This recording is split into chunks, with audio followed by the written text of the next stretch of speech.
Someone who runs a polyamory group wrote in and said, I just started this group, but it's mostly Caucasian, people with money.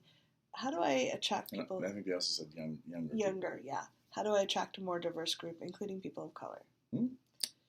That's Cathy Vartuli from the IntimacyDojo.com. And Reid Mahaka from readaboutsex.com. What's your answer? I'm curious what your answer is. Well, I found it challenging because I was in Dallas running a cuddle party group, the Intimacy Dojo, meetup group, and sometimes we would have someone of color come, or they would call and say, are there many people of color? And I'd have to say, no, you're most welcome, but we don't typically have a lot of people of color coming. We are trying to attract people of all diversities to come. But it is challenging, and I can understand that sometimes people come in and they don't see other people, other role models, and it can be a little uncomfortable. And I did my best to make sure they felt welcome, and I actually went to some other groups in the area, emailed them or went to the meetup and invited them to announce it or to bring people to our group to see that it was a safe, fun thing to do. But it is a challenging thing to do. And I had people emailing about age too, like how old. One person, like, I'm 70, am I way too old? I'm like, no, we've had people at 72. Or, I'm 21, am I will I be the youngest? Like, you might be the youngest, but we've had other young people that age and they've had a really good time. So being able to say that other people had come helped. I think also we put a statement saying that everyone was welcome, and we specifically said it didn't matter what your sexual orientation, age, gender. Like for age, you had to be 18 or older because we were doing cuddle parties. Sure. But we explicitly said that everyone was welcome. So I think that helped a little bit. But part of it is maybe networking with some other groups, maybe holding some joint events with people, a person of color poly group if there is one, or other dating sites or meetup groups that have a more diverse clientele or attendees.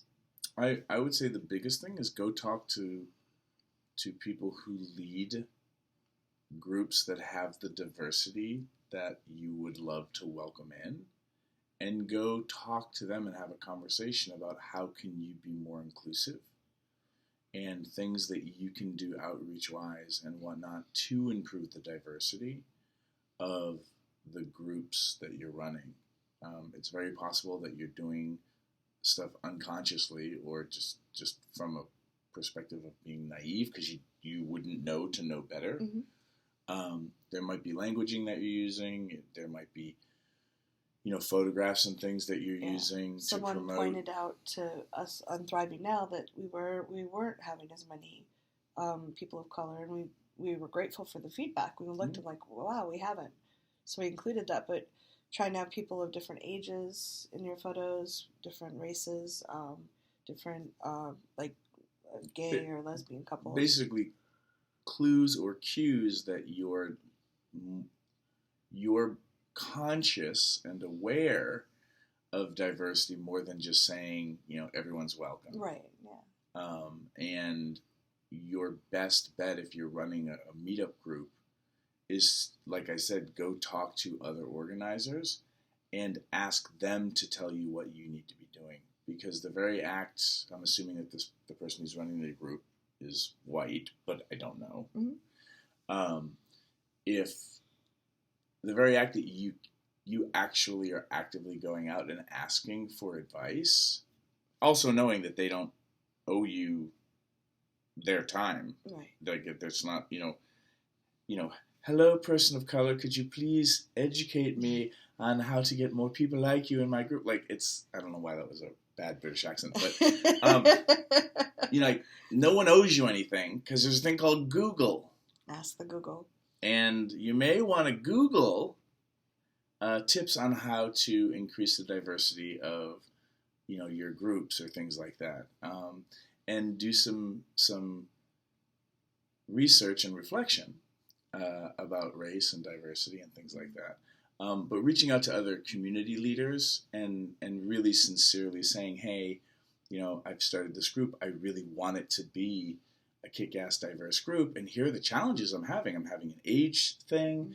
I'm blessed that I have affluent people coming, but I also know that it's creating something, or something's going on that I can't pinpoint yet because I just don't know. Well, with the affluent, how can you help? And then you asking is also showing that you're trying, mm-hmm. And you will start building connections with these other community leaders who will then be like, oh, I think I know you as a human being now. Or if someone asks, they can say, oh, this is the person, I know the organizer, go ahead and go to It's about networking and relationship building. Yeah. And, if you're only sourcing your community from the community that's around you, or the community that's interested in what you're up to, outreach is really huge, and education and reflection. Yeah. In terms of the affluent part, I always included at your advice that no one was turned away for lack of funds. So there was an email address, like if you can't afford the tickets or you're in a place where you can't afford them right now, on Eventbrite, just email and we'll either comp or trade or do something so that you can come. Or you could create a suggested price and the jars at the front door or something like that. Like, those are all just design elements. But again, like, you could be being classist and not knowing it because you wouldn't know that what certain things that you're doing could occur as classism. That's all. Yeah. So Google it. Yeah, and it's a great question. Thank you so much for asking, because a lot of people are just afraid of stepping on toes and they won't ask at all. So yeah. And you, who wrote in so kindly, post in the comments a link to your group, because some of the people who are drawn to this might have some great advice and comments as well, or maybe even will come to your group. Who knows? Yeah. Good Thanks luck. for watching, everybody. Leave your comments below. Bye.